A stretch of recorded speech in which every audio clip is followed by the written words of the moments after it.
oração, vem o teu coração na presença de Deus derramar.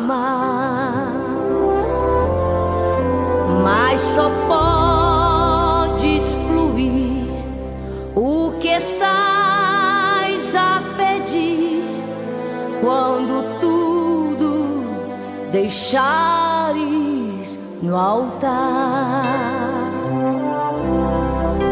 Quando tudo perante o Senhor estiver e todo teu ser Ele controlar,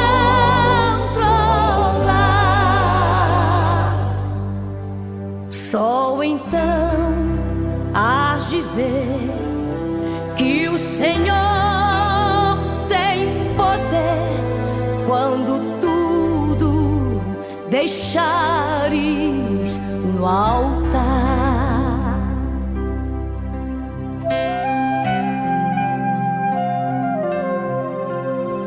Maravilhas de amor te fará o Senhor, atendendo a oração que aceitar. Direi do Senhor, Ele é meu Deus, o meu refúgio, a minha fortaleza, e nele confiarei. Porque Ele te livrará do laço do passarinheiro e da peste perniciosa. Ele te cobrirá com as suas penas, e debaixo das suas asas estará seguro. A sua verdade é escudo e broquel.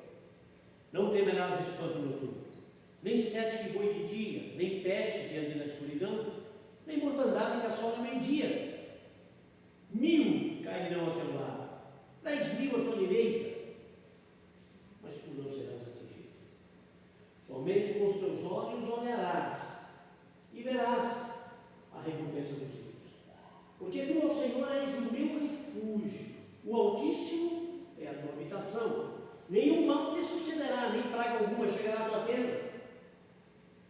Porque os seus anjos darão ordem a seu respeito, para te guardarem em todos os teus caminhos. Eles te sustentarão nas suas mãos, para que não tropeces com o teu pé em pedra. Pisarás o leão e a aspa, calcarás os pés do filho do leão e a serpente. Porque tão esclarecidamente me amou, também eu o livrarei. Por ele o alto retiro, porque conheceu o meu nome. Ele me invocará, e eu lhe responderei. Estarei com ele na angústia. Livrá-lo-ei e o glorificarei. Dar-lhe-ei abundância de dia, e lhe mostrarei a minha salvação. Amém? Vamos louvar. Louvado seja o nome do Senhor.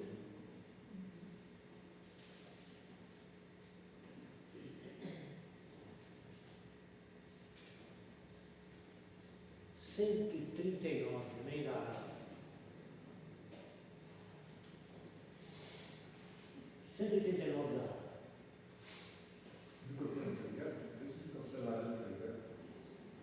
Aqui a minha voz está falta aqui. Está do alto. Laranja?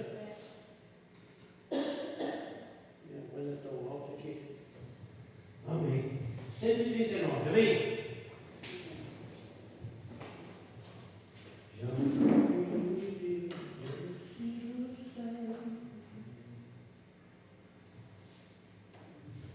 Já o Filho de Deus é descido do céu, a altura perfeita dos montes, e ali soará a coleta, vivo caminho para o céu dos consagrados. Jesus é meu eterno Redentor.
tem nenhum ainda na área? Vamos encerrar essa parte com esse hino.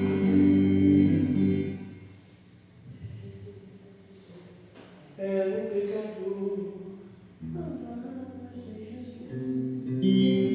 Acho muito conhecido. Amém? Era um pecador, andava sem Jesus. Não tinha esperança nem final. Hoje sou bem-vindo, Cristo me salvou. Com seu sangue me lavou, me amou, com seu Jesus. Oh, santo e silêncio, Cristo breve, o céu descerá, me concederá, me levará. O Consolador já veio em mim morar, a palavra santa veio iluminar. Quero ser guiado pela luz que a Cristo me encontrou. Me amou, concedeu Jesus. Oh, santo e celeste, Cristo breve no céu descerá, e consigo me levará. Em Jesus amado, vem sem demorar. Eu estou ansioso para você. Vem sem mais tardança, a luz. Ora, vem, Senhor Jesus. Guia-me com Jesus. Oh, santo e celeste, Cristo breve no céu descerá, e consigo me levará. És pecador, ousa salvação. Venha Cristo hoje receber perdão. Cristo te aceita, pobre pecador. Nos seus braços me amou. Me amou, com Jesus. Oh, santo e celeste, Cristo breve no céu descerá, e consigo me levará. Amém. Graças a Deus. Louvado seja Deus. Nós mulheres nessa parte. Primeira, graças a Deus. Obrigado, Senhor, por mais essa noite. Louvado seja o teu nome.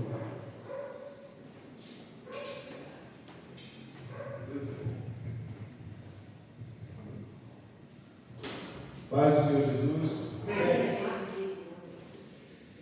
Eu vou ler aqui Evangelho de João, capítulo 14. Glória a Deus. O verso é o 26. Amém. Mas aquele Consolador, o Espírito Santo, que o Pai enviará em meu nome, vos ensinará todas as coisas e vos fará lembrar de tudo quanto vos tenho dito. Glória a Deus. Como é importante valorizarmos essa declaração do Senhor. Nós estamos em um momento muito importante para a igreja, sobretudo por conta que está muito próxima e cada vez mais próxima à volta do Senhor. Talvez isso seja uma frase que a gente ouviu há tantos séculos, né? Tantos textos, tantas explicações, mas eu creio que está muito mais perto do que muitos pensam. Isso faz com que a gente valorize muito mais, pelo menos deveria de ser assim, a presença do Espírito Santo em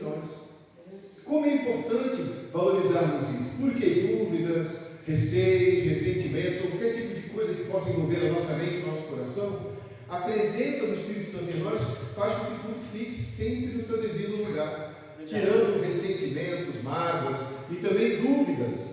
Aqui, quando o Senhor declarou que o Espírito Santo iria tanto fazer com que nós aprendêssemos quanto lembrar das coisas, era a maneira que o Senhor deixava claro que vocês não vão poder dizer que não estão sabendo das coisas, do que tem para acontecer, porque eu vou deixar com vocês o meu Espírito. Agora, nós temos que entender que ter o Espírito Santo de Deus é ter Deus dentro de nós. Automaticamente, isso exigirá de nós uma conduta apropriada para que Ele consiga fazer o que Ele tem que fazer em nós. Do contrário, as coisas começam a desandar. Quantos crentes que eu digo, pessoas que já estão na igreja, congregando, mas estão cada vez mais distantes do Senhor.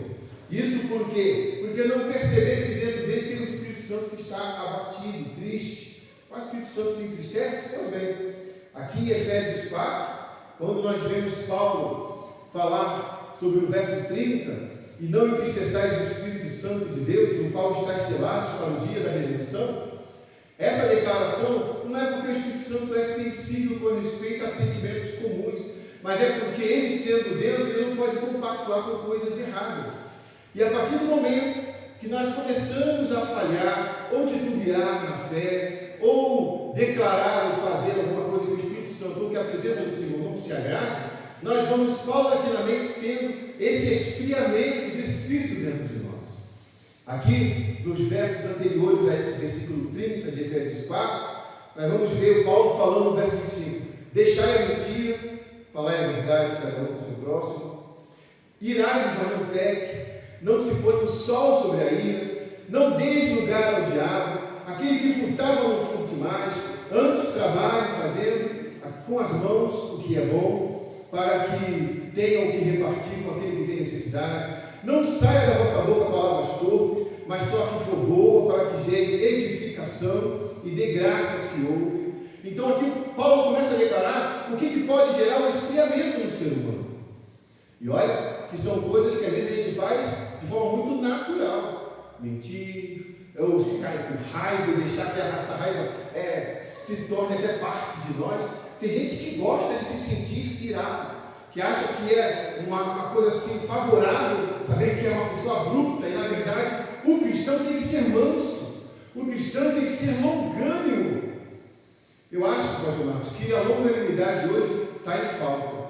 Nós temos que procurar ver onde essa sujeitinha está escondida, porque o ser humano hoje está muito sensível. Qualquer coisinha ele fere, qualquer coisinha ele chateia, ele aborrece.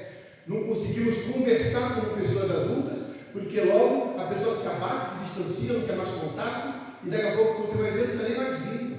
E nós precisamos entender que o cristão precisa de vencer isso. Tudo isso é resposta do pecado a essa nossa carne, que paulatinamente vai se envolver com os erros, com a concupiscência. Mas uma vez tendo, repito, a presença do Espírito Santo, essas coisas têm que começar a sumir. Que nós possamos entender o propósito de Deus estar dentro de nós. Porque Deus, Ele mandou o Filho dele para morrer por nós. Em seguida, o próximo passo foi Ele entrar e habitar dentro de nós, para que no final nós pudéssemos viver eternamente com Ele. E isso precisa de ser um processo contínuo. Mas para que isso aconteça, temos que manter esse Espírito Santo dentro de nós vivo, avivado, ativo e nos influenciando todos os dias. Que possamos praticar isso. É importante para que a nossa salvação seja completa. Amém? Deus abençoe. Amém. Graças a Deus. Pastor, amém. Nós queremos orar a Deus, entregar o dia do Senhor nas mãos de Deus, que vai nos trazer mais um estudo. Graças a Deus. Senhor, Pai, muito obrigado a Deus por mais essa oportunidade. Meu Deus, eu te agradeço, porque o Senhor, Deus amado, tem nos dado essa graça extraordinária. Toma o teu céu, teu dia das tuas mãos, ó Pai amado, que o teu Santo Espírito possa visitar, que o teu Santo Espírito possa nos visitar também, para que nós possamos ser receptivos a tudo aquilo que vai ser feito, a tudo que vai ser realizado. Eu também quero te apresentar nas tuas mãos, Senhor amado, a todos aqueles que estão assistindo também. Ó Deus amado, até onde pode estar sendo alcançado, que o Senhor possa abençoar. É que eu te peço, é Deus, em nome de Jesus. Amém. Glória a Deus. Pai do Senhor Jesus, irmãos. Amém. Irmãos, podemos aceitar. Glória a Deus. Louvado Deus é bom. no nome de Jesus. Boa é essa palavra, irmãos. Eu queria, irmãos, onde vocês mesmo abriram aí no capítulo 14 de João, eu vou estar lendo 2 versículos no 13, justamente aí para embasar aquilo que nós vamos fazer uma reflexão, irmãos.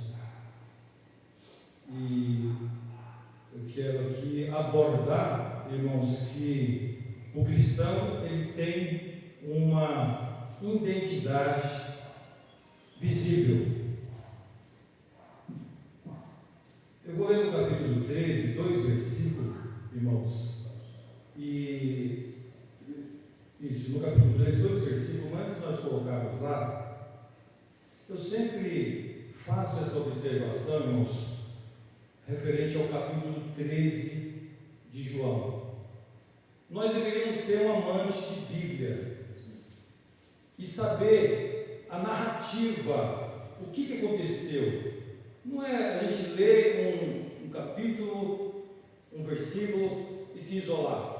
E tentar entender a narrativa bíblica, porque, pastor, eu sou fascinado pela Bíblia pelo seu contexto, no conteúdo total.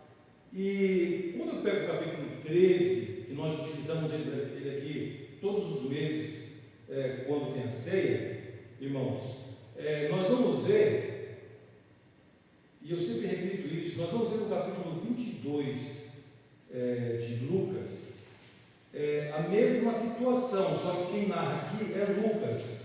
E aí, me chama a atenção, irmãos, o que o próprio Jesus falou aqui no capítulo 22 de Lucas, e no versículo 15, me chama a atenção, porque foi o que Jesus disse.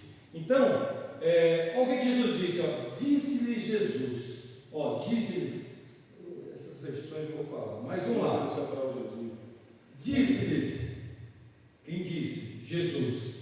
Desejei muito comer convosco esta Páscoa antes que padeça. Então, só parando aqui, irmãos, Jesus teve um desejo de reunir os 12, levar eles para comer a última Páscoa, porque depois dessa Páscoa que eles iam comungar, Jesus iria ser preso e morto. Por isso que Jesus disse, eu desejei muito. Quem narra isso é Lucas. E todo esse contexto ele começa bem no capítulo 13 de João. Nós vamos perceber que aqui Jesus ele pediu para os discípulos preparar um cenáculo. Eles iam ficar ali bem reclusos ali os 13, ele mais os 12, e ali eles iriam comer aquela Páscoa, e ali, irmãos, era um momento que Jesus queria com eles. Porque ali seria a última contato que eles iam ter com o Senhor. E aí, irmãos, esse contato que Jesus teve com os discípulos foi tão rico. O pastor acabou de ler aqui um versículo dentro do contexto desse contato. Eles estavam reunidos no cenáculo. E aí, se pegarmos o capítulo 13, nós vamos ver, iniciando da seguinte forma, o capítulo 13, primeiro versículo, não é o que eu vou abordar. Mas ela diz assim, ora, antes da festa da Páscoa, sabendo Jesus que já era chegada a sua hora de passar deste mundo para o Pai, como havia amado os seus que estavam no mundo, amou-os até o fim.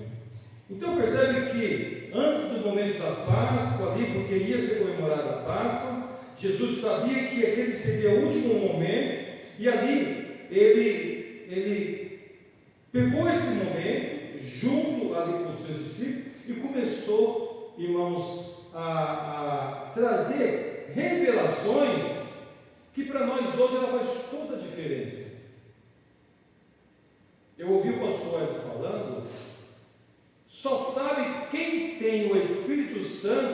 quem o alimenta, quem convive com ele, quem tem aquela sensibilidade de quando vai fazer alguma coisa de errada, existe uma acusação. Porque se não tiver esse sentimento, está igual Sansão. Está igual Sansão. Há muito tempo que foi embora. E a pessoa, ela está gritando, está pulando, está dando glória, está dando amém, aleluia, e o Espírito Santo está longe. E isso é muito sério, irmãos. As pessoas se acostumam com Deus, mas o Deus habitar com os seus é condicional. Foi dito, né? Não entristeçais o Espírito Santo, porque ele tem um objetivo, um propósito para aquele grande dia, né? Então, irmãos, e aí dentro dessa narrativa de Jesus com os seus discípulos ali, nós vamos observar que aqui acontece o que Jesus disse que ia acontecer. Desejei muito comer essa Páscoa com vocês antes de padecer. E aí, se vocês pegarem o capítulo 13, 14, 15, 16, 17, Jesus ora, 18 ele sai, vai lá para o jardim, e já é noite, claro, e ali ele é preso, e depois ali ele segue a julgamento e a crucificação. Jesus desejou, e desse desejo foi cumprido. E aí, irmãos, dentro desse encontro que Jesus teve com os seus discípulos, quantas coisas podemos guardar? E aqui eu identifiquei uma fala de Jesus que vai mostrar, irmãos, que todo cristão ele tem uma identidade visível, e está justamente aqui, ó, no versículo do capítulo 13 de São João, versículo 34 e 35. O que Jesus fala para os discípulos ali, irmãos? Ele diz assim, ó: um novo mandamento vos dou, que vos ameis uns aos outros, como eu vos amei a vós, que também uns aos outros vos ameis. E o 35, nisto todos conhecerão que sois meus discípulos, se vós amardes uns aos outros. Jesus lhe deixou, irmãos, essa marca nas nossas vidas. Eu fiz várias anotações aqui, é muito importante, irmãos, e o que eu gosto, como eu disse, é de mergulhar na narrativa bíblica do que aconteceu, qual foi o propósito, aonde Jesus queria chegar, aonde ele chegou, porque ele chegou longe. Imagine, irmãos, o pastor falou que tanto tempo, 2000 anos, e Jesus alcançou o objetivo. Sabe qual é um dos maiores objetivos de Jesus? Alcançar a minha vida, alcançar a sua vida, e ele alcançou. Percebe-se que nesse intervalo gigantesco de anos, ele alcançou os seus objetivos, que era nos alcançar. E nós estamos aqui, irmãos, glorificando a Deus por isso, porque, falando por mim, quem eu era, quem eu sou, aonde eu estava, para onde eu vou. Então, o próprio Senhor criou dentro de nós certezas e convicções diante da sua oratória com os seus discípulos, né? E ficou registrado para nós. E se tem uma coisa que ele vai estar sempre observando em nós, é o seu mandamento. Porque, volta no 35, ó, ele diz aqui assim, ó, está lá bem claro, o 34, está aqui, ó: um novo mandamento vos dou. Pô, mas Jesus está mudando o negócio? Pois é, ele é Deus. Então, ele vai mostrar que ele chegou para trazer um novo mandamento. E esse novo mandamento tem que ser algo, irmãos, visível nas nossas vidas. É curioso, irmãos, que nós, por exemplo, conhecemos uma marca famosa. Eu, por exemplo, no meu serviço, de longe eu enxergo a placa do carro e a marca. No que eu conheço, no que eu vejo a placa, eu já gravei, eu olho a marca. Aí eu não preciso nem me preocupar com o modelo, já é o suficiente para o cidadão pagar pela sua infração. Então a gente criou uma percepção de olhar, visualizar e logo descrever o que tem que ser feito, né? Então, nós reconhecemos uma marca famosa, seja ela uma roupa, um carro, ou qualquer coisa, irmãos, pelo modelo ou pelo logotipo. Então, eu vejo o modelo do carro, a marca ali, eu já sei qual que é. Eu preciso agora só pegar aquelas 7 algarismos ali, que às vezes é muita coisa, né? Porque letras e número para confundir, mas a gente vai e capta tudo, né? Então, irmãos, as marcas têm uma identidade que nós poderíamos dizer visível e clara. E aí, o que eu quero dizer com os irmãos referente a isso? Jesus também, irmãos, ele estabeleceu uma identidade visível em nós. Jesus, dentro desses 2 versículos, ele estabeleceu em mim, principalmente em mim, porque uma coisa eu tenho certeza, ele vai cobrar de mim. E quando eu digo que ele vai cobrar de mim, irmãos, é aquilo que eu falei da sensibilidade. Possivelmente não vai cobrar de ninguém, mas de mim ele vai. Por quê? É aquela sensibilidade. Você fez alguma coisa de errado, você é cobrado pelo próprio Espírito Santo, pela liberdade que nós damos a ele de atuar nas nossas vidas.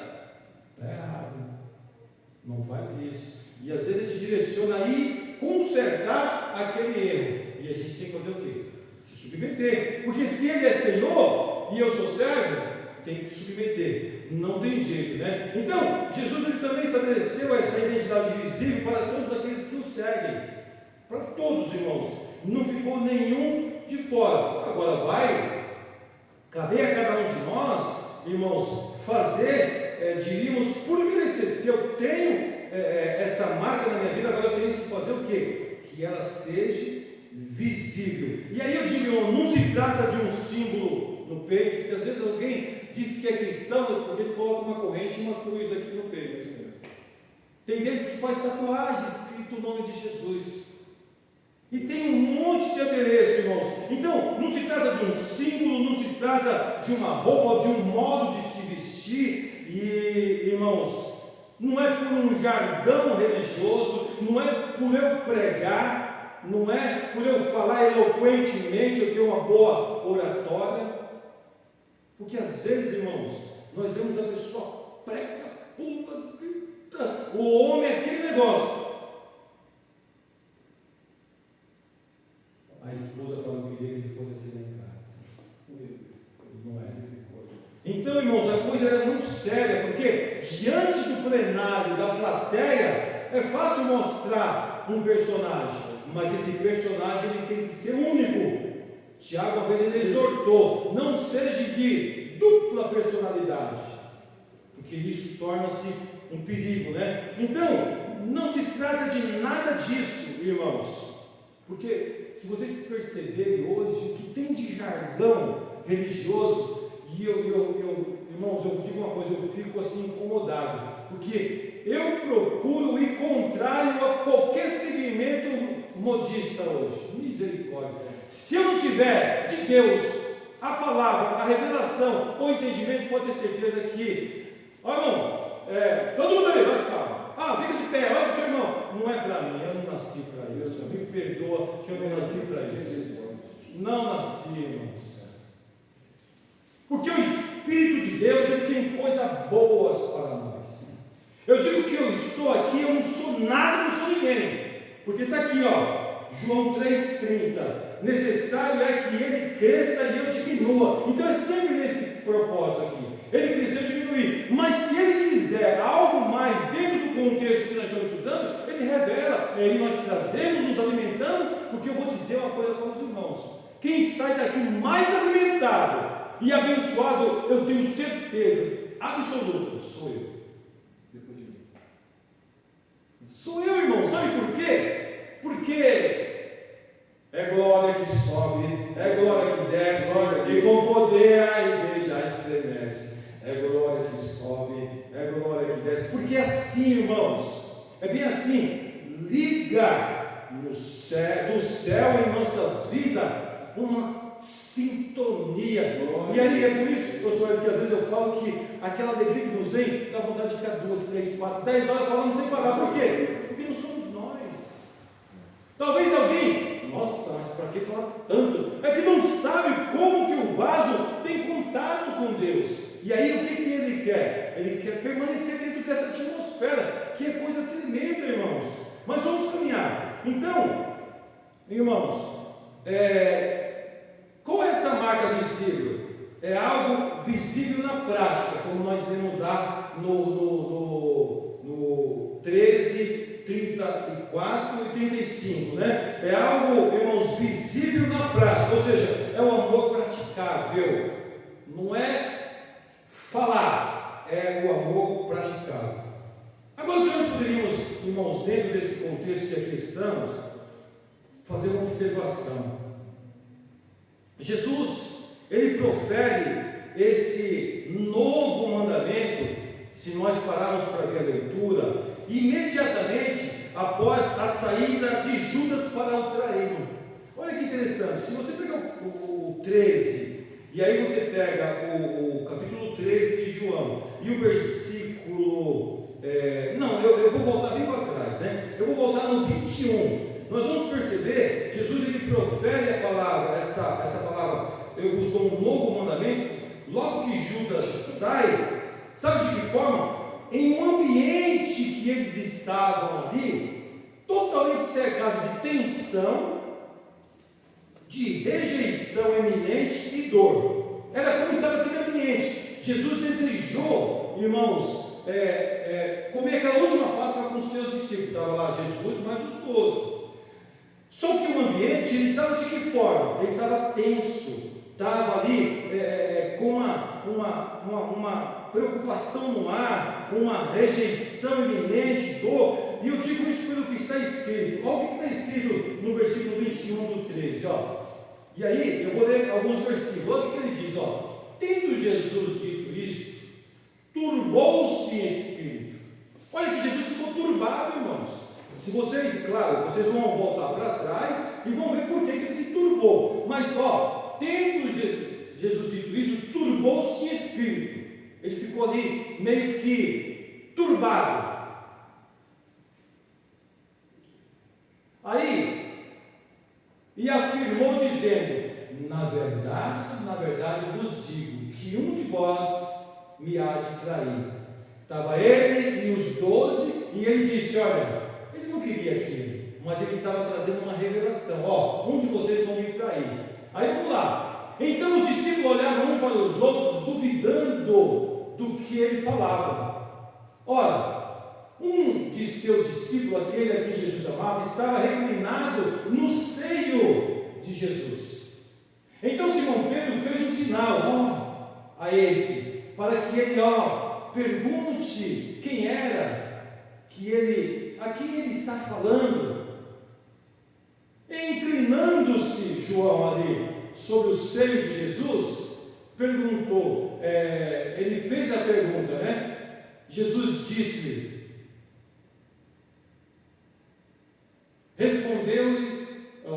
respondeu, é aquele a quem eu der um bocado molhado.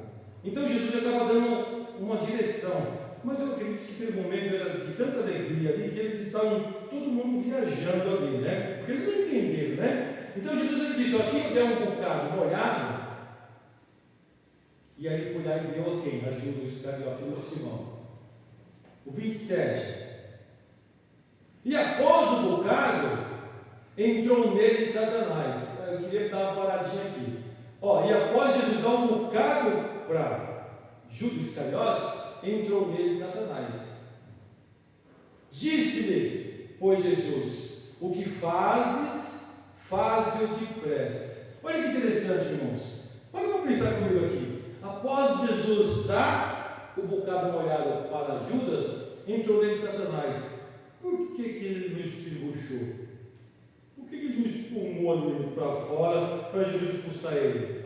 Vocês percebem, irmãos, como que é a coisa? Precisa daquele barulho todo para o inimigo entrar na vida de alguém?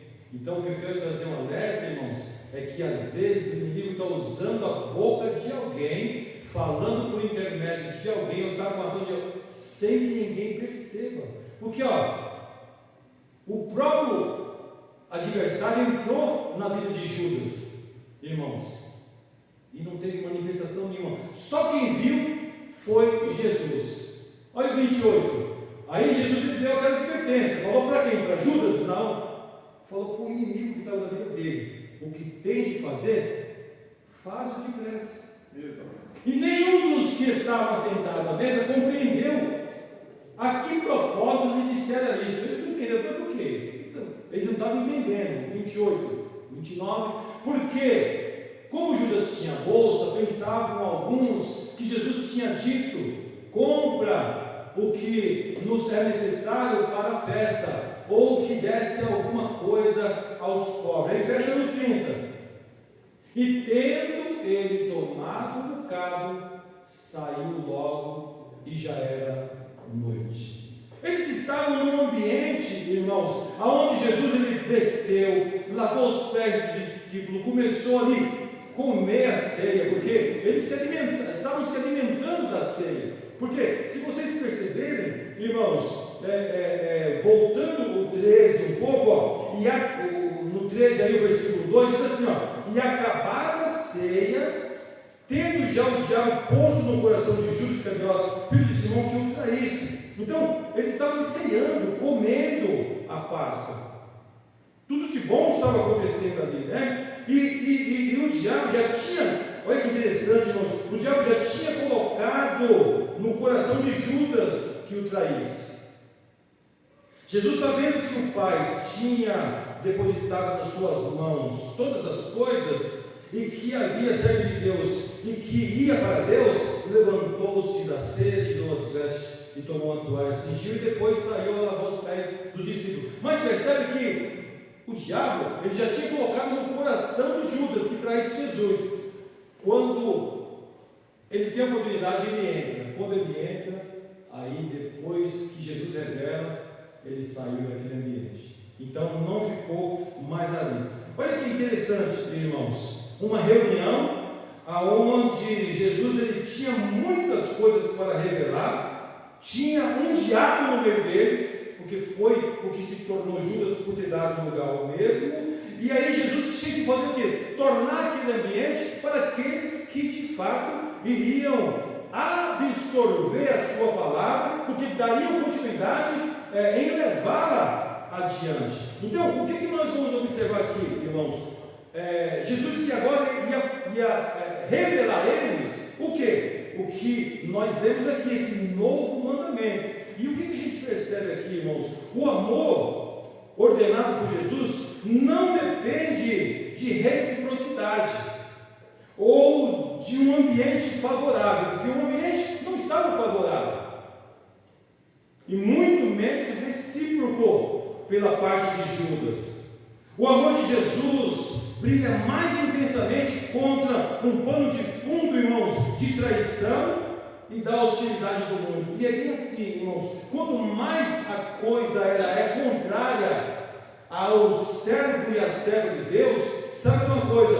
É mais naquele momento que intensifica a presença de Jesus, onde ele começa a trabalhar em favor dos seus. Dentro desse ambiente, irmãos, Jesus vem agora, ele vem e fala: olha, um novo mandamento vos dou. Judas já tinha ido embora. E aí é de nós observarmos, irmãos, quando Jesus fala de um novo mandamento, já existia, coloca aí, irmã Mônica, Levítico 19, versículo 18. Mas eu não quero ler só o 18, não. Levítico 19, 18. Você está afiado, você pegou um macete nesse negócio aí, né? Dá uma piscada, você já coloca ali, né? Olha que interessante, irmãos. Eu quero voltar só um versículo para trás. Não, isso aqui, como diz o outro aí, o crente, né? Dentro do modismo é forte. Ele só diz é forte, né? Pô, não, é a palavra de Deus, não tem nada de forte, não. Olha o versículo 16, volta um pouquinho para trás. Não andarás como intrigante entre o teu povo. A minha versão diz aqui, ó: não andarás como mexeriqueiro entre o teu povo, aquele que vive criando intriga. A advertência da lei era justamente isso, ó: não andarás como intrigante entre o povo, criando dificuldade entre o povo. Não te porás contra o sangue do teu próximo, eu sou o Senhor. 17, não odiarás o teu irmão no teu coração. Olha, eu ouvi aqui, irmãos, não guarda nenhuma reserva. Por mais que as pessoas queiram julgar que você tem alguma coisa contra alguém, tenha paz com Deus, irmãos, porque nós temos que ter. Tenha paz com Deus, irmãos. E você tem que dizer, tenha paz comigo, você é meu amigo, você é meu irmão. Porque, irmão, só tem um que quer trazer a divisão entre nós, só um. E ele já foi julgado e condenado. Então, não deve caber dentro de nós de forma alguma, irmãos, alguma coisa que traga dificuldade entre um e o outro. Então ele diz, olha, não odiarás o teu irmão no teu coração.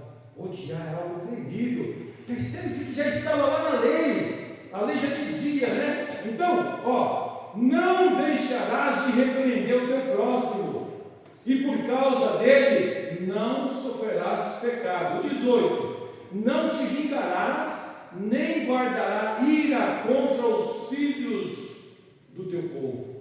Não te vingarás, possivelmente vão pisar no teu pé. Esquece, fala assim, você errou sua pisada, desculpa, acabou. Não te vingarás, nem guardarás ira contra os filhos do teu povo, mas amarás o teu próximo como a ti mesmo. Eu sou o Senhor. Então daqui já tinha um mandamento que deveria acontecer o quê? Amar o teu próximo como a ti mesmo. Então está aqui na lei. Nós vivemos a lei? Não tenha dúvida de que nós não vivemos a lei, irmãos, do Antigo Testamento, mas nós temos ela toda promulgada no Novo Testamento, porque aí agora vem Jesus e ele diz assim, olha, um novo mandamento vos dou. E quando ele diz um novo mandamento vos dou, ele diz, amarás, ou seja, ele diz aqui, que vos ameis uns aos outros, como eu vos amei a vós, que também vós aos outros vos ameis. Então, o que nós entendemos, irmãos, dentro desse amor lá no Antigo Testamento? Porque qual era a regra ali? Amar o teu próximo como a ti mesmo, ou seja, aquele amor humano, falho, interesseiro, limitado, muitas das vezes baseado no autocuidado. Então, mas era uma regra, o Senhor queria que eles amassem o seu próximo, amassem uns aos outros. A novidade do novo mandamento é um novo padrão de amor. Então Jesus vem e estabelece um novo padrão de amor. E esse eu e você, nós temos que estar atentos, porque nós temos que praticar, porque é mandamento daquele que nós dizemos que é nosso Senhor e Salvador. Se eu andar num caminho contrário a esse mandamento, eu estou em dívida, irmãos. E aí, às vezes o crente, ele pergunta por quê? Por quê? Quantos por quê? Porque está fora do contexto de Deus. Então, isso tem a ver com salvação? Não, porque a salvação é dada pela graça, de graça, pela graça. Só que quanto mais a pessoa entende o projeto e o propósito de Deus na vida dele, e assim ele vive, não tenho dúvida, eu tenho comigo que nunca esqueço, aquele Deuteronômio 28, versículo 1, ele serve para mim, ele serve para nós. Olha o que diz lá, Deuteronômio 28, que eu nunca vou esquecer o monte da bênção e o monte da maldição. Está lá, o monte da bênção. Se atentamente ouvir a Deus e os mandamentos seus, obedecer. É fácil cantar, né? Mas vamos ler aqui melhor. Ó, e será que, se ouvires a voz do Senhor teu Deus, tendo cuidado de guardar todos os seus mandamentos, que hoje te ordeno, o Senhor teu Deus te exaltará sobre todas as nações. O 2. E todas essas bênçãos virão sobre ti e te alcançarão quando ouvires a voz do Senhor teu Deus. Aqui tem uma mensagem tremenda, irmãos. Ah não, hoje eu vou buscar a minha bênção. Pô, nada. Eu tenho que correr, porque senão ela me alcança. Eu estou abençoado até o tutano, irmãos. Então percebe-se que a bênção, que às vezes, não, hoje eu vou para o culto da bênção. Que culto da bênção é esse? Não existe culto da bênção, existe um obedecer, e todas essas bênçãos virão sobre ti e te alcançarão. Então é a bênção de Deus que vem atrás de nós, não é nós que vamos buscá-la, nem encontrá-la em qualquer, irmãos, ajuntamento. Por isso que precisaríamos entender a palavra. Mudou-se muitas coisas. Por que as coisas mudam? E por que é uma aceitação fácil? Porque as pessoas não têm facilidade de ler Bíblia. Ou seja, tem dificuldade de ler Bíblia. Mas quando a gente, eu vou lá para a tarde da bênção, para o culto da bênção, que isso? Vai lá, solta agora. Nós vamos nos juntar para dizer que Jesus é bom, para glorificar o seu nome, mas não cria nomenclatura, que ela vai de contrário da palavra, irmãos. Então, a obediência faz com que as bênçãos de Deus venham sobre nós. Então, às vezes as pessoas estão buscando, mas por que eu estou pedindo? Por quê? Porque estão fazendo da forma errada. É só obedecer. Agora, isso aqui é regra? É doutrina da igreja? Não, de maneira nenhuma. Mas não tenha dúvida que o mesmo Deus que prometeu para Israel, se assim o fizesse, se nós o fizermos, não tenha dúvida que a bênção vai seguir. E eu digo isso por experiência, irmãos, por experiência, que a bênção sim me segue, mas eu não quero bênção, porque às vezes as pessoas pensam que bênção é físico, é material, é dinheiro, é alguma coisa. A maior bênção, eu digo isso, vou sempre repetir, a maior bênção de Deus nas nossas vidas é a sua graça. É a sua presença. O que é a graça e a presença? É aquilo que Moisés disse: olha, Senhor, se não vier a tua presença, eu não vou. O Senhor disse que ia mandar um anjo. Não, tem que ser o Senhor. Porque eles sabiam o que era a presença de Deus com eles naquela caminhada do deserto, irmãos. Então, a novidade do Novo Testamento é um novo padrão de amor. Disse Jesus: um novo mandamento vos dou. Então, irmãos, o amor de Jesus, ou seja, o amor que Jesus nos deu, ele tem que ser totalmente cristocêntrico. Jesus, ele é o alvo, ou seja, Jesus, ele vai ser sempre a referência desse amor que ele nos deu, que é aquele amor sacrificial, incondicional e baseado na cruz. Porque se alguém vier te perguntar sobre, irmãos, esse amor, alguém pagou um preço: sacrifício. Qual é a condição para nós? O sacrifício foi totalmente, irmãos, de forma a alcançar todos que vierem a nele acreditar, porque foi um sacrifício, irmãos, aonde o próprio Deus, ele deu a sua vida e depois ele tomou para si próprio. Quando ele dá a sua vida, ele leva a nossa morte e nos dá a sua vida. Hoje nós regozijamos e vivemos dessa vida que é a vida eterna. Capítulo 15, 12. Aí a gente está aqui dentro do cenáculo conversando, Jesus com 11, porque o 12º foi embora, porque o diabo tirou ele da reunião, e ele continua. Aí Jesus diz aqui no capítulo 15, no 12, olha,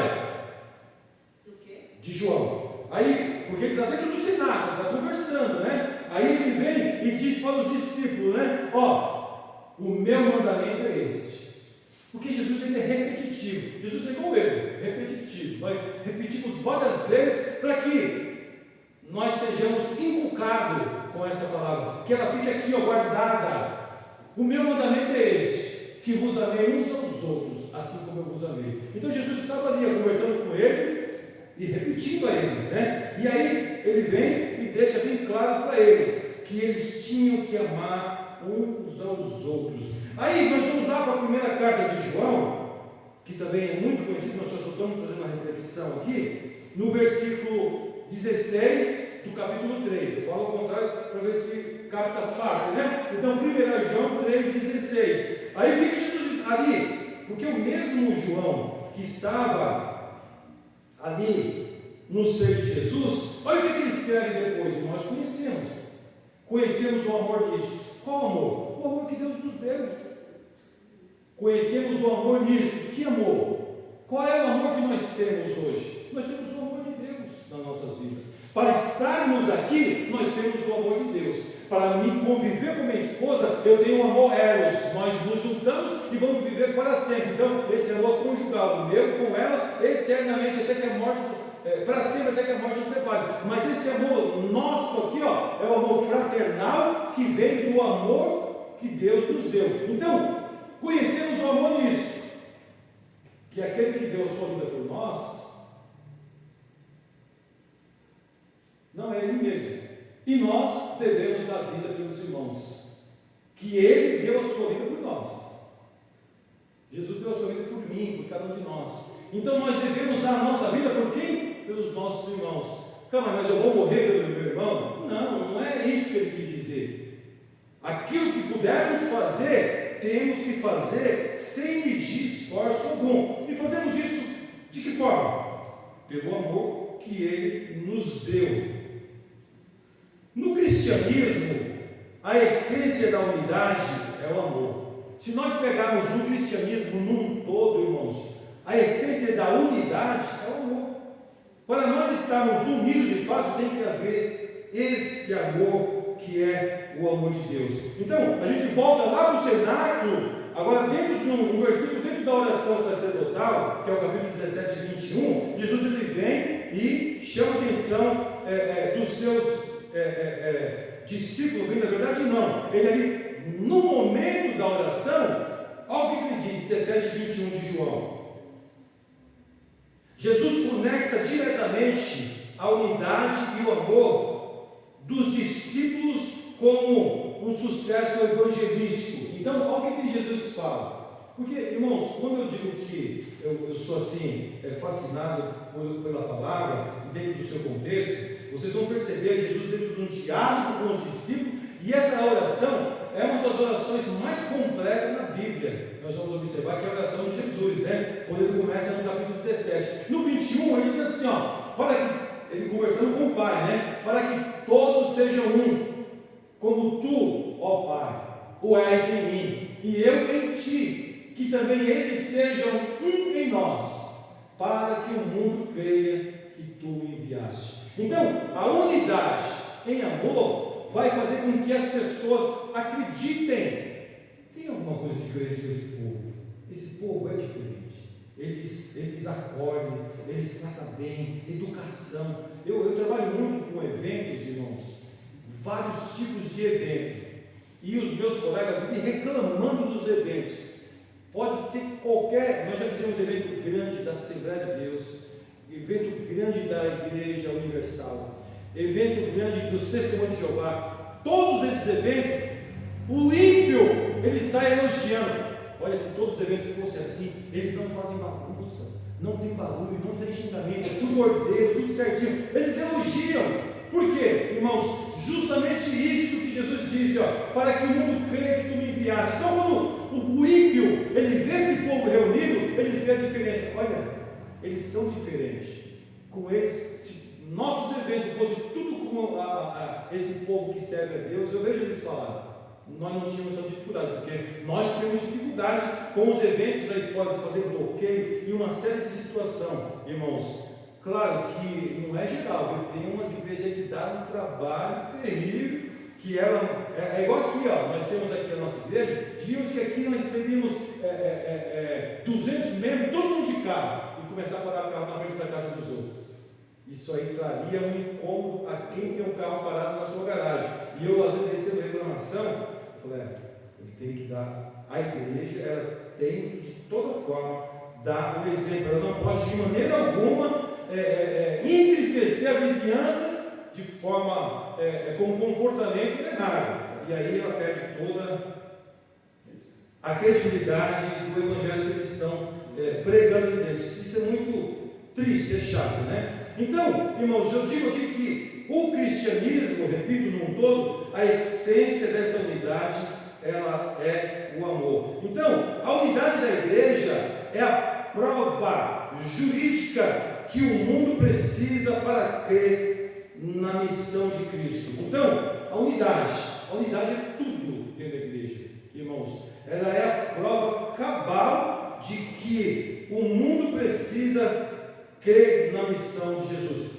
Mas a igreja tem que estar unida, irmãos, porque essa união, ela vai refletir lá fora. E aí, dentro desse contexto, irmãos, de amor, é interessante, nós poderíamos observar aqui, o amor que atrai os de fora. Olha que interessante. E aí nós conhecemos todo o contexto do Atos dos Apóstolos, no capítulo 2, e o versículo 42, irmãos. Mas olha que interessante, né? Atos 2, aquela perfeita igreja, de forma momentânea que teve ali, porque depois passou, e aí ela já não tinha mais o mesmo comportamento, mas deveria. Então, Atos dos Apóstolos, capítulo 2, 42 em diante, nós vamos ver aqui a igreja primitiva, ela aplicou, irmãos, à risca, João 13:35. Porque o 35, irmãos, que nós lemos de João, olha o que Jesus disse aqui, o 34 ele disse que o novo mandamento vos dou. O 35 ele disse assim, nisto todos conhecerão que sois meus discípulos, se vos amardes uns aos outros. E nessa ação da igreja de Atos, foi aplicado, irmãos, de uma forma à risca. Eles dividiam os bens, comiam juntos, tinham a simpatia de todos. O resultado foi prático. Agora, quando Jesus fala assim, irmãos, olha que interessante nós observarmos isso. Nisto todos conhecerão. Eu sempre fui ruim de português, pastor Edson. E pensa em você fazer aquela que tinha, como que é o nome? Como que é o nome daquela parte do português que tinha os verbos? Então tinha lá, mas como eu sofria. Aí eu fiz questão de anotar aqui, irmãos, porque eu sempre. Tem coisa que não tem jeito. E eu fui mal no verbo. Mas olha, nisso conhecerão, o que quer dizer? A palavra conhecerão aqui, irmãos, ela é a conjugação do verbo conhecer no tempo futuro do presente indicativo. Olha que interessante. Especificamente na terceira pessoa do plural. Eles, elas, vocês conhecerão. Esse tempo verbal indica uma ação que ainda vai acontecer. Ou seja, acontecerão, iria acontecer. Então Jesus estava dizendo que nisto todos conhecerão. Então não era algo para o momento, era para o momento e para o futuro também, não tenha dúvida, porque até ainda hoje. Então, nisto todos conhecerão que sois meus discípulos. Como é que as pessoas vão entender e reconhecer que somos discípulos? Quando nós, irmãos, praticarmos esse amor uns para com os outros. Glória a Deus. Praticarmos, não é dizer que eu te amo, é a prática. E a prática, irmãos, é eu estar ali pronto para ajudar, pronto para socorrer, pronto para atender o meu irmão que não está ali também escondido em uma situação se aproveitando. É aquele que está ali realmente necessitado. Então, isso, tanto o meu irmão como o meu próximo que não tem identidade. Porque o meu próximo, ele não tem identidade, ele não tem endereço, ele não tem moradia.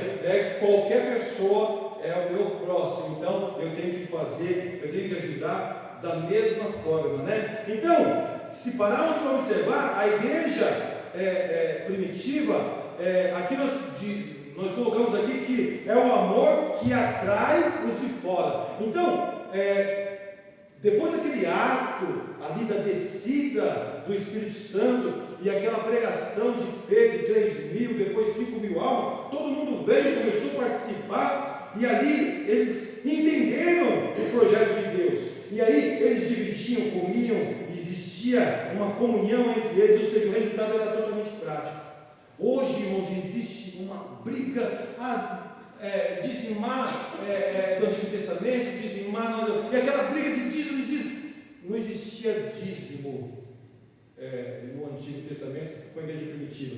Eles, com a graça que Deus dava a eles, eles pegavam tudo que tinha, vendiam e colocavam nos pés dos apóstolos. E os apóstolos administravam e repartiam com todos. Claro que depois se tornou uma carga gigante, aonde eles ali levantaram obreiros para trabalhar e aí dá continuidade.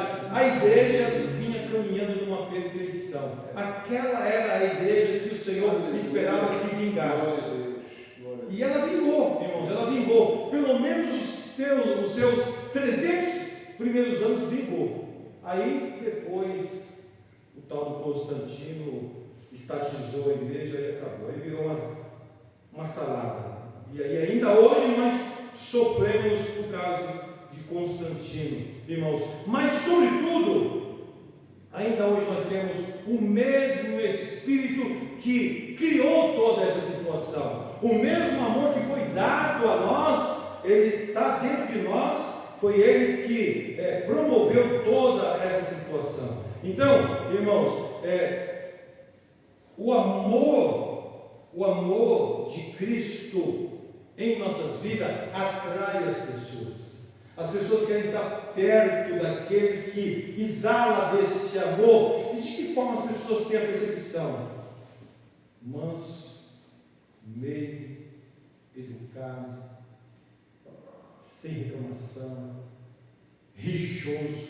Porque eu não vou falar mulher, mas tem homem que é rixoso, reclama e reclama. Essas pessoas se afastam, que você vai ter dor de cabeça. Mas se você pega uma pessoa que é inteligente, manso, humilde, conhecedor, você tem que se aproximar para poder absorver. E esse amor cria essas características na vida do cristão.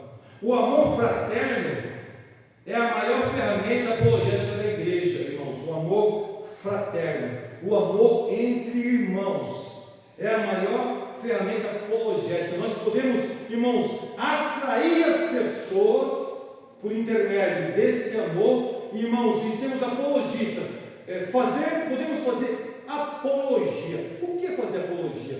Hoje em dia vocês vão observar que na internet, as músicas criam uma apologia. Tem gente que segue um sertanejo, segue um funk, segue alguma coisa, e as pessoas fazem apologia com isso e cria multidões. E nós temos que ser apologéticos, ministrar, ensinar Cristo, para que as pessoas vejam Cristo. Então, o amor fraterno, que é o amor entre irmãos, ele é uma ferramenta apologética da igreja. Jesus diz que o mundo, ou seja, todas as pessoas, usará esse critério para julgar se somos reais ou falsos.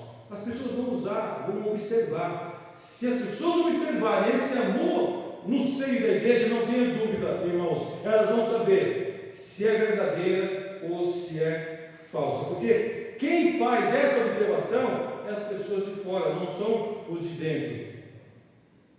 A unidade e o afeto entre irmãos validam a mensagem do Evangelho. Então, se nós tivermos uma igreja onde os irmãos estão ali unidos em amor uns para com os outros, isso aí traz uma validação à palavra que está sendo ministrada. Não que a palavra ela precise disso para ter o seu efeito libertador, mas que vai haver uma confirmação por intermédio da ação e do comportamento desse amor fraternal no seio da igreja. A fé que opera pelo amor. Gálatas 5:6, por favor, minha irmã. Então, nós vamos ver aqui a fé que opera por esse amor que Deus nos deu. Então, está ali, porque Jesus Cristo Porque em Jesus Cristo, nem a circuncisão, nem a incircuncisão tem valor algum, mas sim a fé que opera pelo amor. Então, aqui Paulo tratando com aquela igreja acerca da graça e da lei, e ele mostrando que a graça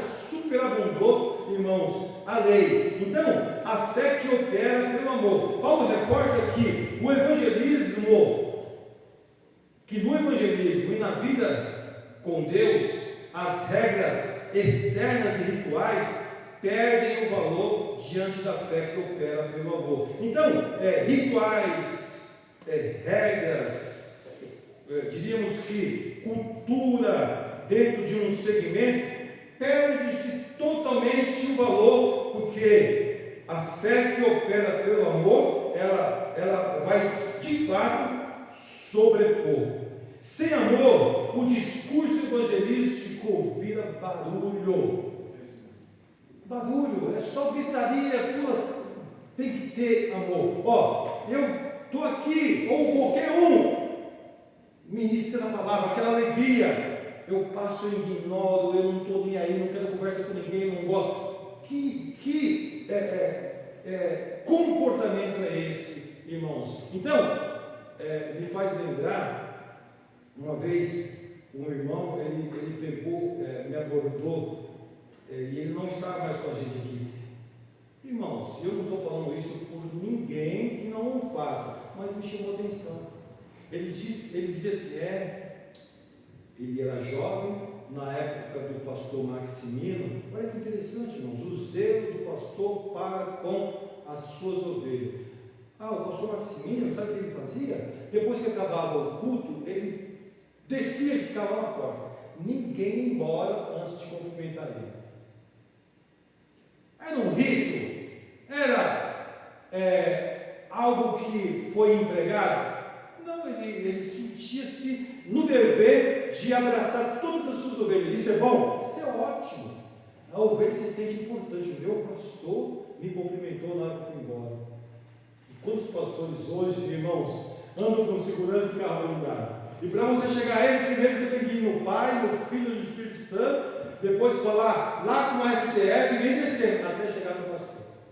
Ficou difícil. Então percebe-se, irmãos, que o próprio Jesus era de fácil acesso. Hoje é difícil acesso a um líder, a um obreiro de renome. Por quê? Justamente porque ele é interessante, né? Ele teme pela sua própria vida, porque quando eu não tenho a facilidade de as pessoas se acessarem a mim, é como se eu temesse pela minha vida. E Jesus foi ameaçado, tentaram matar ele, mas nem por isso ele deixou de atender a todos. Então, que amor é esse que nós vivemos hoje, né? Então, irmãos, essa fé que opera pelo amor, ela tem que ser praticável, né? Então, repito, Paulo reforça que o evangelismo na vida com Deus, as regras externas e rituais perdem o valor diante da fé que opera pelo amor. Sem amor, o discurso evangelístico vira barulho. Nós poderíamos observar isso no capítulo 13 de João, né? E aí nós já ouvimos muito aqui, irmãos, mas está lá bem claro. Se você quiser saber sobre amor, capítulo 13 de 1 Coríntios, nós vamos ver lá. Lá mostra toda a regra do amor, o amor que é esperado para que haja resultado. Ainda que eu falasse as línguas dos homens, dos anjos, e não tivesse amor, seria como um metal que soa e como um sino que tine. E aí ele vai, e ainda que eu tivesse o dom de profecia, porque quantos não querem ser profeta? Eu não quero não, mas muitos aí querem ser profeta, profetizar, falar, ainda que eu tivesse o dom de profecia, conhecesse todos os mistérios e todo o conhecimento, e ainda que eu tivesse toda a fé, e de maneira tal que transpassasse os montes, e se não tivesse amor, nada seria. Então ele começa a mostrar que poderíamos ter tudo que nós muitas das vezes buscamos ter, mas sem amor é invalidado. O capítulo 5 de Efésios, o versículo 1 e 2, o apóstolo Paulo, ele fala àquela igreja referente a esse amor. O que ele diz? Olha, sede pois imitadores de Deus. Então, se tem o que nós temos que buscar a imitar e ser igual, é Cristo. Ser depois imitadores de Deus como filhos amados, o 2. E andar em amor. Andar em amor. Como também Cristo nos amou. E se entregou a si mesmo por nós, em oferta e sacrifício a Deus e cheiro suave. Então, ser imitador de Deus, irmãos. E aí me faz lembrar uma fala do próprio João na sua primeira carta, que essa aqui eu sempre lembro, está aqui, ó. E vou sempre repetir, 1 João capítulo 2 e o versículo 6. Nós dizemos, né? Nós falamos que estamos nele, né? Nós falamos que servimos a ele, né? Nós falamos que somos crentes. Não somos crentes, somos cristãos. Crente, até os demônios, nós somos cristãos. Às vezes nós intitulamos isso. Então, é cristão? O que está dizendo ali? 1 João 2,6. Aquele que diz que está nele, também deve andar como ele andou. Então, andar como Cristo andou, é andar amando ao próximo. Irmãos, sentir o peso do próximo. Será que nós conseguimos entender qual foi o sentimento de Jesus no momento em que ele viu aquela mulher que já tinha perdido o marido e agora o filho, entrando na cidade de Naim, a viúva de Naim?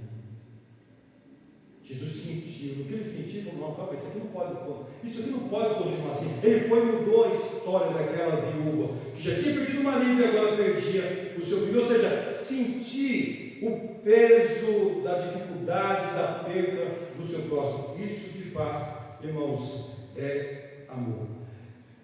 1 João 4,20 mostra a prova de vida. João, anos mais tarde, escreve em sua epístola a aplicação direta do que ouviu na última ceia. Então, o que está em 1 João 4,20? Se alguém diz, isso aqui, como diz o crente, o reteté, isso é forte nada, é palavra de Deus. Olha o que ele diz, se alguém diz, é que todos nós dizemos, né? Eu amo a Deus. Quem é que não ama a Deus? Todos nós amamos a Deus. Então, se alguém diz, eu amo a Deus, e odeio o seu irmão, é mentiroso. Então, irmãos, a coisa é séria, né? Pois quem não ama a seu irmão, a qual viu, como pode amar a Deus a quem não viu? Eu não vi, e jamais verei Deus nesse corpo.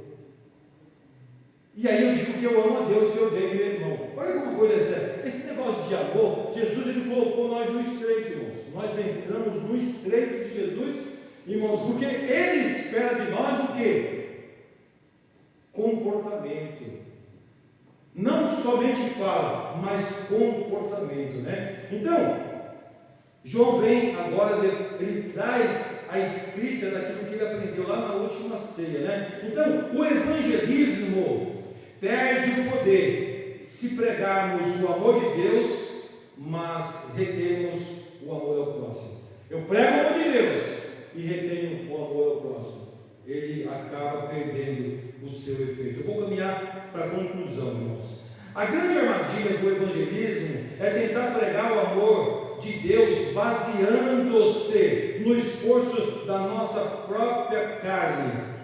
Quando Jesus diz, como eu vos amei, ele estava nos lembrando de 3 verdades absolutas que sustentam nossa missão. E quais são essas 3 verdades, né? A fonte não somos nós não somos a fonte, de forma alguma. A fonte é Cristo, nós sabemos disso, né? Nós não fomos chamados para fabricar amor.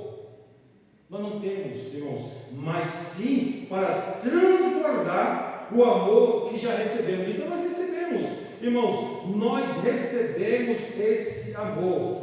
Então, nós temos que fazer o que agora? Transbordar ele. Me faz sempre lembrar também, irmãos, do capítulo 5 de Romanos, que é um dos que eu não esqueço jamais. Olha o que ele diz, capítulo 5. Eu preciso só de mais uma hora, irmãos, rapidinho eu termino. Olha que interessante, capítulo 5. Irmãos, isso aqui é lindo, isso é Bíblia, viu? Não é forte não, é Bíblia, Tendo sido, pois, justificado pela fé, temos paz com Deus, por nosso Senhor Jesus Cristo, pelo qual também temos a entrada pela fé a esta graça. O que isso é fé? Nós abraçamos essa graça e degustamos ela pela fé, na qual estamos firmes e nos gloriamos na esperança da glória de Deus. Irmãos, é se gloriar mesmo, porque Ele me deu, Ele nos deu. Nós glorificamos a Deus por essa revelação que nos foi dada. Aí o 3, e não somente isso. Eu te enchi, você está cheio, você tem fé, tem a graça, mas olha o que ele fala, e não somente isto. Em vez de murmurares, canta um hino de louvor a Deus. Jesus quer te dar vida santa, qual noivo a levar-te para os céus. E não somente isso, mas também nos gloriamos na tribulação. Mas como se gloriar na tribulação? Porque eu estou cheio da graça, cheio do Espírito. Calma aí, eu estou passando por tribulação, glória a Deus por isso. Aí, em vez disso, vai murmurar, vai reclamar. Então, em vez de murmurar, canta um hino de louvor a Deus. Então, também nos gloriamos na tribulação. Aí, existe um segredo aí, né? Sabendo que a tribulação, ela produz paciência. O 4. A paciência, eu adquiro experiência. E nada melhor do que ter experiência. Porque quando eu tenho experiência, eu estou firme. Calma, irmão, já passei por essa outra eu vou passar mais fácil ainda, porque eu tenho experiência. A experiência é esperança. Existe uma vida eterna, onde não é de se medir com a luta que tem aqui. O 5. E a esperança não traz confusão. Por quê? Porquanto, glória, o amor de Deus está derramado em nossos corações pelo Espírito Santo que nos foi dado. Aleluia. Quando nós recebemos o Espírito, ele veio no cômodo, veio o amor também. Então, irmãos, dizer que não ama, não tem Espírito de forma alguma. Então, isso aqui é coisa linda. Isso aqui o crente tinha que ler todo dia. Todo dia, meu Deus, eu preciso dessa graça, eu preciso. Vamos lá. Então, irmãos, a fonte não somos nós. Nós fomos chamados, nós não fomos chamados para fabricar o amor, mas para transbordar o amor que já recebemos. Só consegue amar o próximo até as últimas consequências quem se lembra todos os dias do que profundamente foi, o quão profundamente foi amado na cruz, sendo ainda pecador. Romanos 5,8. Olha o que diz Romanos 5,8, irmãos. Nós não somos a fonte, mas olha o que aconteceu. Mas Deus prova o seu amor para conosco em que Cristo morreu por nós. Misericórdia. Sendo nós ainda pecadores. Meu Deus, irmãos, se vocês vissem, enxergassem no filme a minha vida pregar, você fala assim, esse menino merece nunca estar aqui. Pois é. Mas Deus prova o seu amor para comigo, para conosco, em que Cristo morreu por nós, sendo nós ainda pecadores, né? O amor que quebra barreiras. O evangelismo explosivo de Jesus começou no cenáculo, lavando os pés sujos dos seus discípulos. E como eu vos amei, significa amar o improvável, o traidor, o caído e o rejeitado. Ele lavou o pé do traidor, do diabo, do caído e do rejeitado.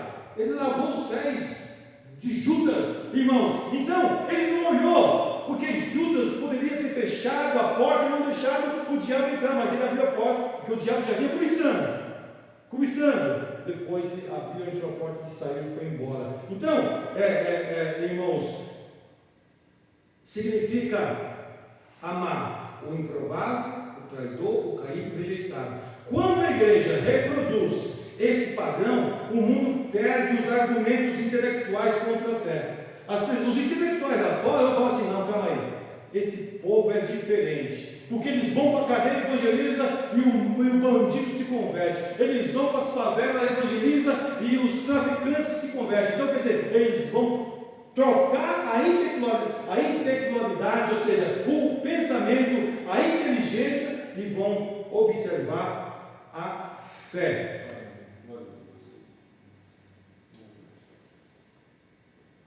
significa matar. Então, aí, irmãos, esse é o amor que quebra todas as barreiras. É o amor de Cristo nas nossas vidas. E a palavra final. A nossa teologia, o que é teologia, irmãos? É o estudo de Deus. Nós estamos estudando, aprendendo de Deus. A nossa teologia pode ser perfeita. Os nossos métodos evangelísticos podem ser modernos e os nossos folhetos bem estruturados, mas sem o como eu vos amei, nós seremos apenas barulho. Não tem como. O amor de Cristo encarnado dentro de nós é a mensagem escrita que o mundo precisa ler. As pessoas precisam conhecer Jesus enxergando aquele que é crente em Cristo Jesus. Termino. Não saia para falar de Jesus antes de se assentar à mesa com Ele. Deixe-se amar por Ele primeiro. Vá ao mundo, ao sistema, não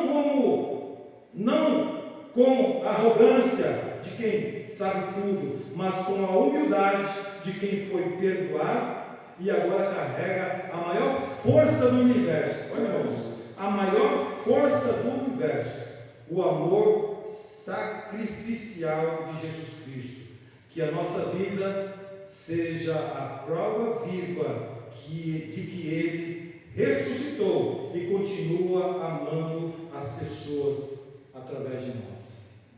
Nós temos que ser a prova viva, irmãos, que Jesus continua exalando esse amor para com as pessoas através de nós. E eu digo isso, irmãos, por experiência. Eu repito que quando eu me converti, por mais de meia dúzia de crentes, um pegava num período, outro pegava no outro pegava no outro, e evangelizando. Foram 6 meses me evangelizando, porque eu era difícil, muito difícil. Eu tinha uma visão centrada, ignorante, mas não tem o dito popular? Água mole e pedra dura. Chegou, irmãos, quando bateu no coração, aí Jesus entrou, faleceu. Mas foi o amor de Deus, através da vida desses irmãos que me evangelizaram, que vocês hoje têm que me suportar. Não tem como. Tem que me suportar. Porque, irmãos, nós temos que suportar uns aos outros em amor.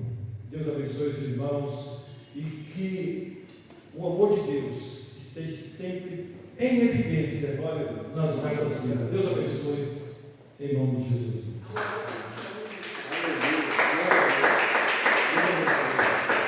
Graças a Deus, amém. Bom, vamos já encerrar. Só avisar que amanhã, não sei se os irmãos todos souberam que a nossa irmã Jacira faleceu hoje, e amanhã vai ser o velório, a partir das 13 horas ali no cemitério do Carmo 2. Então a gente está programando de ir para lá. Alguns irmãos que desejarem ir direto, então se precisar de carona, acho que o pastor Gênero vem para cá com o carro também, eu peguei 2 carros para lá. Então a gente vai para lá, vamos às 13 horas. A gente vai fazer um culto de gratidão pela vida dela às 16. De qualquer maneira, o enterro às 17, então a gente vai ter pouco tempo. Então quem desejar estar lá, tá bom? Amanhã a gente vai fazer esse processo juntos. Vamos de pé. Deus abençoe o pastor Marcos, a sua responsabilidade é bom, né? Porque a palavra de Deus é bom demais. E os que são de Deus gostam de ouvir. Mas Deus é bom, todo tempo Deus é bom e cuida de nós. Amém? Pai querido e maravilhoso, obrigado por tudo que tu tens feito, pela maneira como tu tens nos inspirado, pela maneira como tu fala no meio do teu povo. Isso é bom. E aqueles que amam devem, ó Pai, ouvir a tua voz, desejar estar sempre assim, em prontidão, para aprender mais e mais de ti. Tu tens falado, tens orientado, tens, Pai, preparado o teu povo, porque está chegando o momento de nos encontrarmos contigo. Não podemos chegar diante de ti de qualquer maneira. Que todos possam entender e aprender e praticar. Agora eu peço que nos despeçam a tua paz, nos dê um final de semana abençoado. Tudo que está proposto, acontecer, tudo que esteja na direção, e que sempre em cada coração haja esse desejo de ser cada vez mais, Senhor, a tua imagem, a tua presença viva nesta terra que carece tanto de transformação. Senhor, nos te peço obrigado por tudo, te agradeço, em o nome de Jesus. Amém. Agora, irmãos, que a graça do Senhor Jesus, o amor de Deus Pai, a comunhão do Espírito Santo, seja com todos nós e com todo o povo de Deus na terra. E quem crê diga amém. Deus abençoe a todos, em nome de Jesus.